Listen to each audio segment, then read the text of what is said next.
assim, eu tenho um cuidado hoje muito grande, por isso que a gente colocou nutrição na escola. A nossa escola ela não tinha nascido com a nutrição. Depois de um aninho, foi que eu falei, não, vamos colocar nutrição, eu chamei ele e tal, coloco esse projeto lá e eu vejo a importância. Mas assim, eu tenho muito esse cuidado na fase ali que a gente pega adolescente, criança, porque querendo ou não, é uma fase que tipo, muitos pais, não é uma crítica, mas ao mesmo tempo é. Muitos pais, tipo assim, cara, dá o que esse menino quer comer, pra poder ficar no canto dele, pega como sorvete, tá zoado dele, como sorvete, dá na mão dele, não sei o quê. Cara, talvez não seja nem muita área de vocês, crianças, adolescentes, mas acho que dá para fazer essa pergunta. Como é que os pais aí de casa conseguem, mesmo sem ser nutricionistas, que muito provavelmente eles também não tiveram esse cuidado todo com a alimentação, como é que eles conseguem passar esse cuidado para a alimentação para os filhos deles, para pelo menos tirar de 0 a 10, tirar um 7?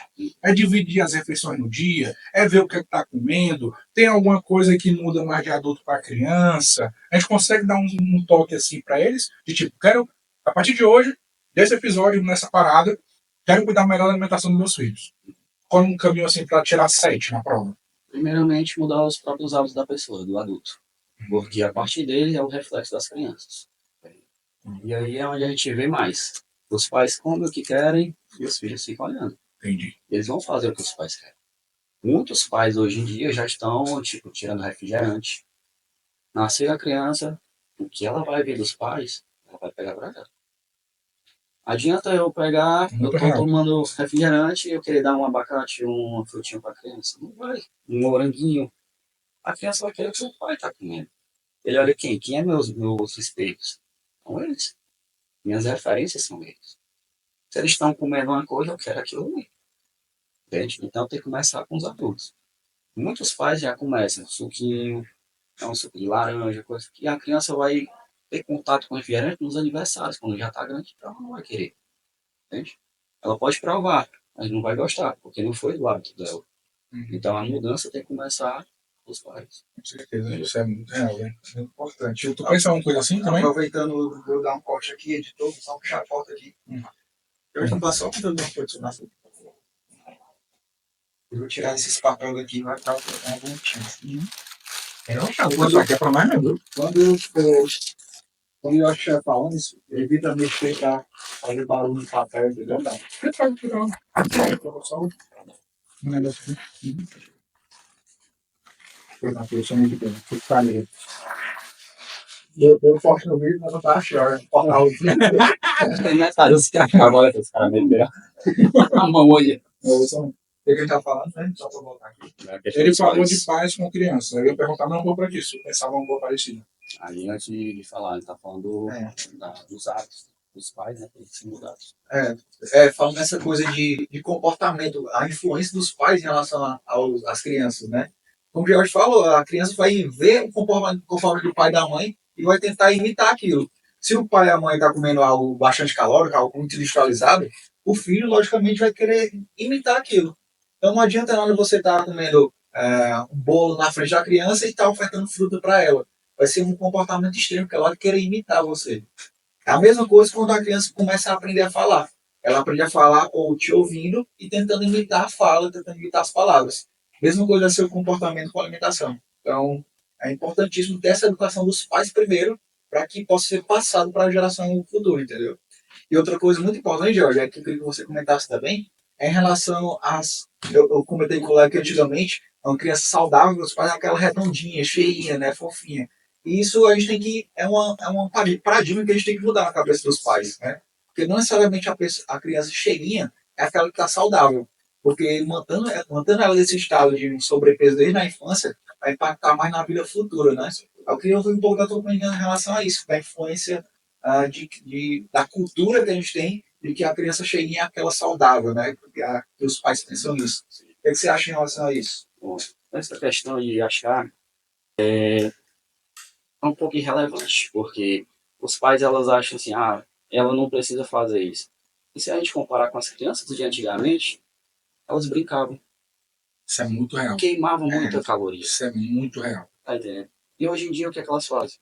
É celular, é computador. Meu tempo eu cheguei a brincar na rua. Minha mãe nunca brincou na rua. Nunca. Aí vai ter os streams hoje em dia, né? Não vou falar só um, tem vários, Sim. né? Então ela perde muito tempo nisso. E ela não quer mais brincar. Sedentarismo.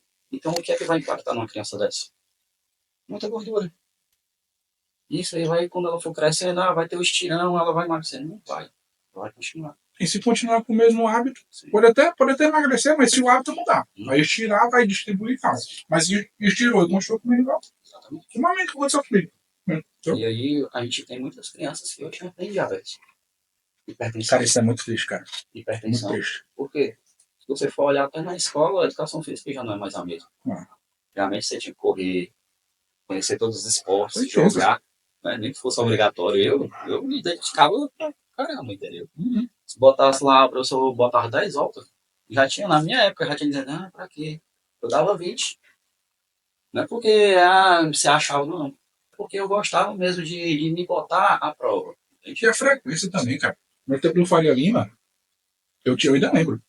Era segunda, quarta e sexta era futsal. Terça e quinta era vôlei e handball. E sábado educação física. De segunda a sábado você fazia educação física. Querendo ou não, era uma cidade mais tranquila. Eu ia voltar de bicicleta. Então, tipo, eu ia de bicicleta para a escola de manhã, voltava na hora do almoço, ia de novo 1h15 da tarde para os treinos, voltava às 5 horas. Então era segunda a sábado treinos e 4 idas e voltas de bicicleta. Hoje não dá mais para andar de bicicleta, porque infelizmente é o mundo que a gente vive.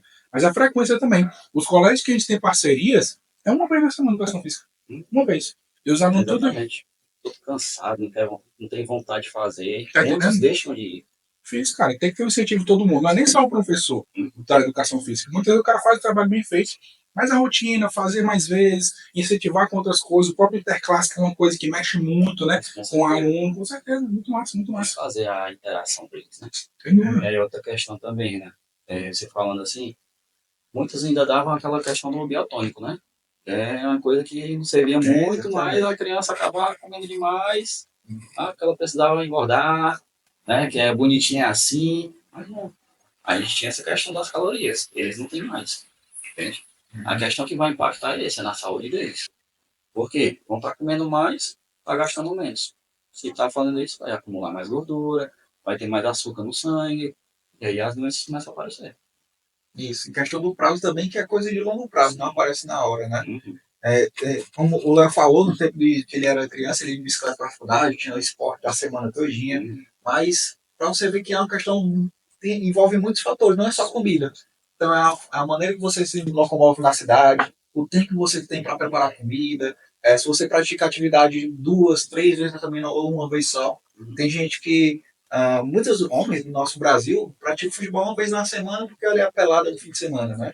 Então, toda essa questão, ninguém tem mais tempo de cuidar da própria saúde. Então, não é somente a comida em si, é a maneira como a gente vive, a sociedade, o tempo que a gente tem, as influências que estão perto da gente, que nos incentivam a comida errada, né? Então, é toda uma questão multifatorial. Né? Só mais uma coisa que eu gostaria de falar, é que o tempo também. O tempo dos pais está cada vez mais reduzido, né? Trabalhando muito, às vezes não tem um tempo para fazer uma comida para a criança e acaba dando qualquer coisa. Aí vem um biscoito, é uma lasanha congelada. Isso aí.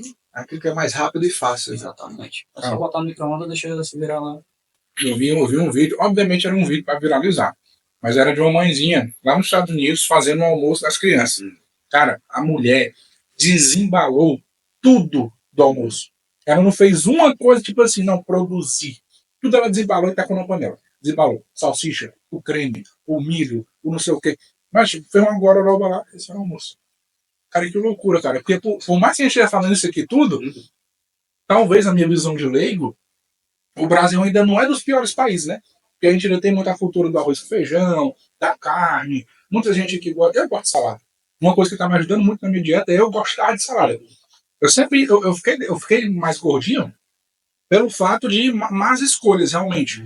Mas eu nunca não gostei de coisas boas. Tanto é que a minha dieta hoje é o quê? Carnes, ovo, proteínas como de maneira geral, salada, refrigerante zero, que é uma coisa que realmente... mas graças a Deus eu consegui tirar a refrigerante com açúcar, que era o meu grande vilão. Refrigerante zero e frutas. Então eu gosto muito de tudo isso. Eu gosto, não é coisa que eu gosto do refrigerante zero, eu gosto da salada com carne. Então isso me ajuda muito. Então acho que é uma mudança de paladar, né? Tem gente que não consegue abrir mão de chocolate, como é o Renan. Eu gosto muito de doce. Mas se eu tiver que não comer, beleza. O meu negócio era refrigerante. Cara, já teve semana de eu tomar, sei lá, 7 litros de refrigerante em uma semana. Tipo assim, 1 litro de refrigerante por dia é E de loucura. água é bom. E de água, tipo, 500 ml num dia, tá entendendo? Agora eu já tô andando com a minha garrafa de 1 litro e tal, uma coisa. Eu que trocava água pelo refrigerante, matava tua sede pelo Total. refrigerante. Total, não tenho o menor pra mim de falar isso aqui. Graças a Deus eu fui liberto. Graças a Deus eu fui liberto disso aí, mas é muito complicado.